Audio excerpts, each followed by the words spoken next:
Hello students, welcome back to answer GS. तो आज हम लोग ये चैप्टर पैट्रियोटिज्म चैप्टर को कंप्लीट करने वाले हैं पार्ट 2 में। तो इसके पार्ट 1 में हम लोगों ने वहाँ संडे को वो लोग पिकनिक में विलेज तक पहुँच गए थे, वहाँ तक कवर अप कर लिया था। अब आगे से हम लोग कवर करते हैं जब कैसे वो जो मैन जो होता है, जो टर्बन पहना हुआ होता है, पगड़ी पहना हुआ होता है, वो कैसे उन लोगों को ट्रीट करता है। तो वो वहाँ रेलवे स्टेशन से उनको पिक करने के लिए आता है, तो वो उनको बुलॉक कार्ट तक लेकर के जाता है, अजीत और उसके नाना जी और नैना को। और साथ ही साथ वो अजीत को खुशी से जो है वो बुलॉक कार्ट पर बैठाता है, डिलाइट लिफ्टेड यानी कि बैठाता है, and placed him on the cart, और कार्ट में बैठा देता है। मतलब डिलाइटली लिफ्टेड यानी खुशी से उठाता है और बुलॉक कार्ट में बैठा देता है। The cart trundled on for almost an hour till they finally reach the village. तो 1 घंटे तक के कम से कम वो जो कार्ट है यानी बुलॉक कार्ट है वो चलती है और वो लोग विलेज पहुंच जाते हैं। फिर जब वो लोग विलेज पहुंचते हैं तो आगे देखिए, they alighted in front of a large brick house, an elderly man and a woman come out greeting Nana ji and fussing over the kids. They spoke in a dialect which Nana and Ajit found difficult to understand. तो फिर वो लोग जब village पहुंच जाते हैं तो एक वुमेन होती है और एक मैन जो होता है वो उनको ग्रीट करने के लिए आते हैं। और वो जो है वो लोग चिल्ड्रंस को बहुत ज़्यादा फूजिंग ओवर यानी प्यार करना होता है ना, ऐसे टच करके बच्चों को ऐसे प्यार करते हैं, ऐसे चिक्स को टच करके वैसे करके फूजिंग ओवर करके प्यार करते हैं और नाना जी को जो ग्रीट करते हैं अच्छे से। और वो लोग डिलाइट लैंग्वेज में बात कर रहे होते हैं जो अजीत और नैना नहीं समझ पाते। तो वो वहाँ विलेज का जो लैंग्वेज है वो डिलाइट लैंग्वेज है।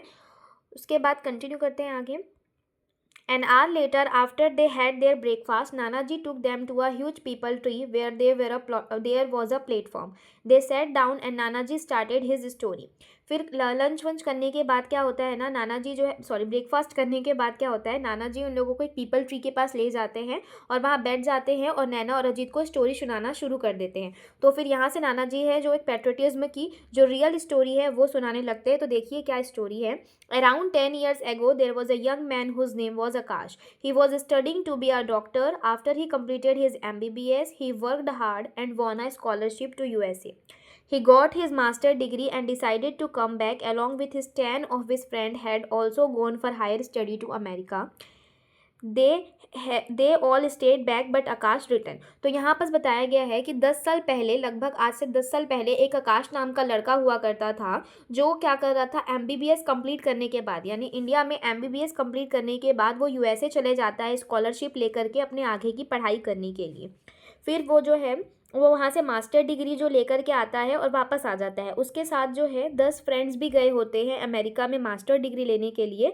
बट सिर्फ और सिर्फ क्या होता है, आकाश ही वहाँ से वापस आता है। फिर उसके बाद बताया गया, they all state back but Akash return. तो यही बताया गया है कि वो अपने 10 फ्रेंड्स के साथ गया होता है, बट 10 फ्रेंड्स में से सिर्फ एक लौता वही वापस आता है, बाकी उसके फ्रेंड्स जो है वो USA में सेटल्ड हो जाते हैं। They all stayed back but Akash returned. Akash's father was not very happy with his son's decision. He was very proud that his son had got a foreign degree. He wanted his son to make America his home, earn a lot of money, and finally invite his parents and sister also to settle down in America. But Akash was adamant.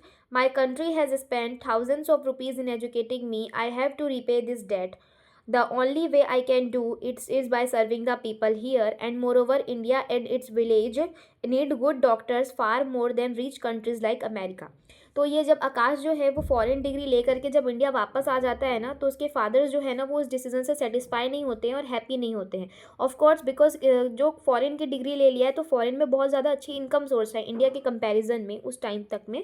तो उनके father चाहते थे कि वो जो है America में ही settle हो जाए, वहीं घर बना ले और वहीं अपना मनी जो है अर्न करे। लेकिन आकाश जो है वो उसका पॉइंट ऑफ व्यू क्या रहता है कि वो अपने देश को यानी अपने नेशन को बहुत प्यार करते रहता है। तो उसका कहना होता है कि मेरे नेशन ने मेरी पढ़ाई में बहुत सारे पैसे खर्च किए हैं, तो मुझे ये जो डेट है यानी ये जो ऋण है मुझे चुकाना है कंट्री को। तो मैं कैसे चुका सकता हूँ, लोगों को सर्व करके यानी लोगों की मदद करके, लोगों को ट्रीट करके। तो क्योंकि मेडिकल की ज़रूरत इंडिया में ज़्यादा है, डॉक्टर्स की, अच्छे डॉक्टर्स की ज़रूरत इंडिया में ज़्यादा थी क्योंकि USA तो ऑलरेडी एक रिच कंट्री था। तो ऐसा वो कहता है। उसके बाद होता है, what happen Nana ji, did Akash come back to India. Yes, फिर बच्चे पूछते हैं कि आकाश इंडिया में वापस आया। फिर उसके बाद देखते हैं नाना जी क्या कहते हैं। Yes child, he did. In the beginning he worked in a government hospital in the city. A year later an epidemic broke out in the near by villages. When Akash learn about that he just packed his bags and left. He didn't even inform his parents.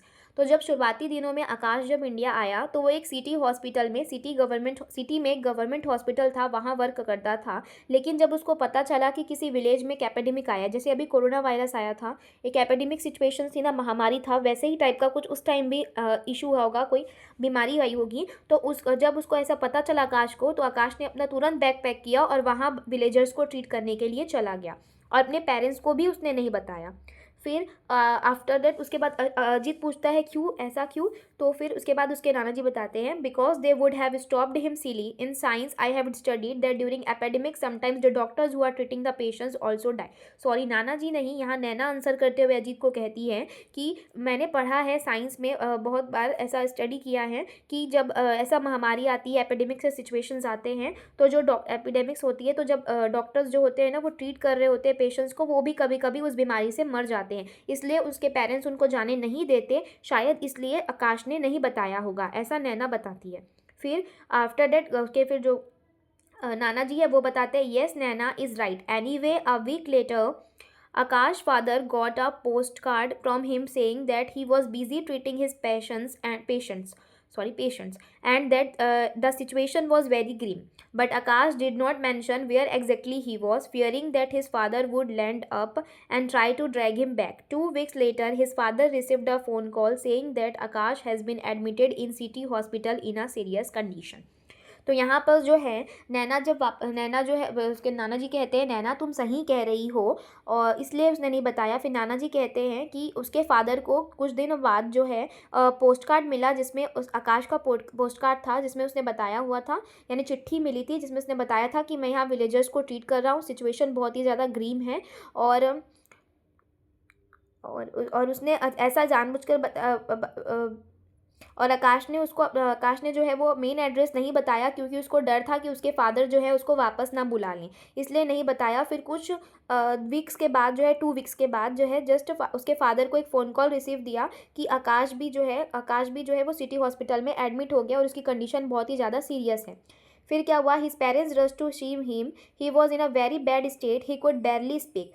Why are you torturing yourself as well as a son? His father asked him while his mother started sobbing. Sobbing means होता है रोना। तो उसके father कहते हैं उसको, जब देखते हैं वैसी कंडीशन में, तो तुम खुद को क्यों टॉर्चर कर रहे हो, और तुम खुद के साथ साथ हमें भी क्यों परेशान कर रहे हो, टॉर्चर कर रहे हो। और उसकी मदर उस समय रो रही थी, बिकॉज ऑफ कोर्स पेरेंट्स अपने बच्चे को वैसे देखेंगे तो रोएंगे ही। I can't help it father, I can't beer to see people सफ़र। फिर आकाश आंसर करते हुए कहता है, मैं कुछ नहीं हेल्प नहीं कर सकता फादर आपकी, क्योंकि मैं लोगों को ऐसे सफ़र करते हुए, बेरली सफ़र करते हुए, तड़पते हुए नहीं देख सकता, इसलिए मैंने ऐसा किया। Your friends are enjoying life in America, earning pots of money and living in comfort, and look at you here fighting for your life. I can't understand what you are getting by doing all this.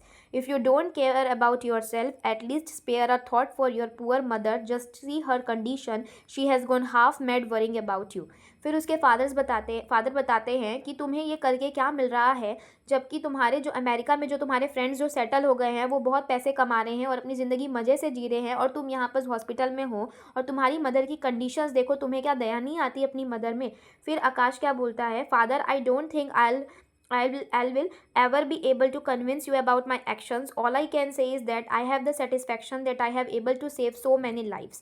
Forgive me if I have tortured you, but please try to understand that I couldn't help it. I can't watch people dying all around me and not do anything. After battling for a month, Akash died in his mother's arms. The entire village was there as its cremation, and there was not even one eye which was dry. फिर वो अपने father को कहता है कि sorry father, मैं आपको explain नहीं कर सकता कि मैंने ऐसा क्यों किया, क्योंकि आप नहीं समझ पाएंगे, और फिर अपने पेरेंट्स को सॉरी कहता है कि अगर आपकी जो इस कंडीशन के लिए और मैंने आपको परेशान किया उसके लिए मैं आपको सॉरी कहता हूँ। फिर कुछ दिनों बाद ही ऐसे सफ़र करते करते आकाश की जो है वो डेथ हो जाती है अपनी मदर के आर्म में। फिर जो होता है, क्या होता है उसके क्रेमेशंस में, यानी उसके अंतिम संस्कार में क्या होता है, सबके सारे विलेजर्स आए होते हैं और सारे विलेजर्स जो है वो रो रहे होते हैं। ऐसा कोई एक भी व्यक्ति नहीं होता जो उसको देख करके रो नहीं रहा होता उस वक्त। फिर बताया गया है the villagers decided to pay homage to Akash. They launched a drive to collect donation for building a small hospital in the village. They approached the local MLA who agreed to organize a hefty donation, thinking that the hospital would be named after him. However, the villagers were adamant. They took the money, built the hospital, and called Akash parents for the opening ceremony. Akash fathers inaugurated the hospital. Come, I want to show you something, Nanaji said, and taking their hands in his, he led them to a building a few hundred meters behind the people tree. They stopped in front of a blue board. Nana, please read what is written. Akash Memorial Hospital in memory of the Dr. Akash Rai, who saved his village from the dead. Nana looked at her grandfather. His eyes were wet with tears. Nanaji asked Rai, but your surname is also Rai. Was he yours? Yes, my child. He was my son's, your mother's eldest brother. As a professor of philosophy, I always thought I knew everything about everything, but my son taught me the true essence of the term service and the real meaning of the word patriotism. तो यहाँ पर जो है बताता है कि villagers जो है वो क्या करते हैं, डोनेशंस को कलेक्ट करते हैं और क्या करते हैं, उनकी हेल्प जो है वो एक एमएलए भी करता है.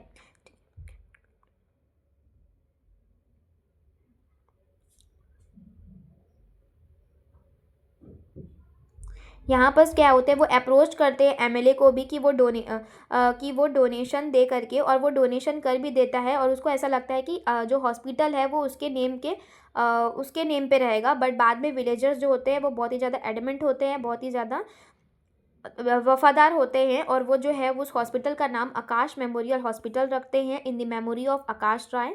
और वो जो आकाश राय जो होते हैं वही नाना जी के बेटे होते हैं, यानी कि उनकी मदर के जो है वो भाई होते हैं, यानी उनके मामा जी होते हैं. तो ऐसा बताया गया है. और जो नाना जी होते हैं वो प्रोफेसर होते हैं फिलोसफी सब्जेक्ट के. बट वो बताते हैं कि उनके सन ने जो है उनको वो सब कुछ जानते हैं, लेकिन उनके सन ने जो है उनको क्या किया, ट्रू मीनिंग ऑफ सर्विस और पेट्रियटिज्म समझा गया, ऐसा वो कहते हैं. Thank you students, I hope आपको एक्सप्लेनेशन समझ आया होगा.